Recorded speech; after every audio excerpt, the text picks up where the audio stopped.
দেখো আজকে তো আমি ছানার ডালনা করছি।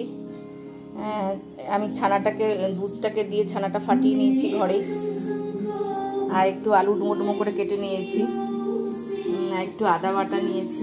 আজকে মৌরি দিয়ে করব, মৌরি দিয়ে ডালনাটা করব। এই মৌরিটা না ডাস্ট আমি খোলায় ভেজে গুঁড়ো ডাস্ট করে নেব, আর একটু কাঁচা লঙ্কা বাটা আর একটু দই, এই দিয়ে আজকে আমি ছানার ডালনাটা বানাবো, পুরো নিরামিষ। এই দেখো আমি ছানার বড়াগুলো ভেজে নিচ্ছি, ভেজে একটা একটা করে সব তুলে নেব।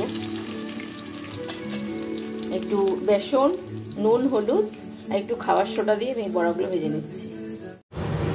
আর এই যে বড়াগুলো তো আমি ভেজে নিয়েছি, এই দেখো লাল লাল করে। এখন আলুটা ভেজে নিয়ে নুন হলুদ দেবো এর মধ্যে, দিয়ে মশলাগুলো দেব। এই দেখো মশলাটা তো আমি দিয়ে দিয়েছি, আর আলুগুলো এর মধ্যে দিয়ে দিয়েছি ওটা সেদ্ধ হওয়ার জন্য। এখন আন্দাজ মতো আমি নুন দিচ্ছি,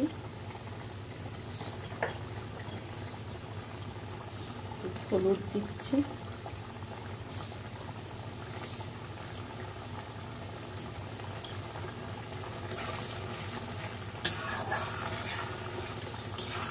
মশলাটা জলটাও মরে যাবে আর মশলাটাও কষে যাবে, আলুটাও সেদ্ধ হয়ে যাবে। দেখো, আর দেখো মৌরিটা আমি ডাস্ট করে নিয়েছি, নামানোর সময় আমি এটা দেবো।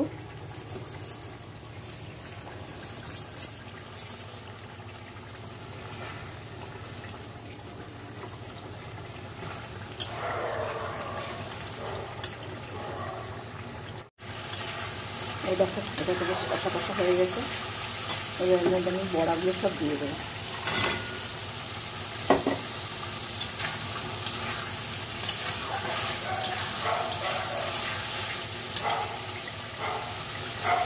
একটু দুধ দিচ্ছি,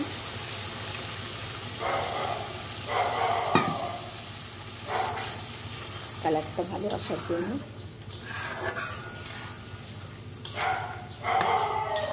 আমি তো গরম মশলা দেবো না, এটা মৌরির গন্ধটাই এটার মধ্যে থাকবে। এইবার এই মশলাটা দিয়ে দেবো, ব্যাস রান্না কমপ্লিট।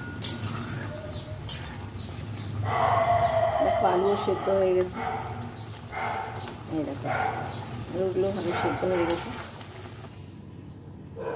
এই দেখো আমি ডালনাটা ঢেলে নিয়েছি, এবার আমি একটু না বাটার দিয়ে ওটার মধ্যে অল্প করে।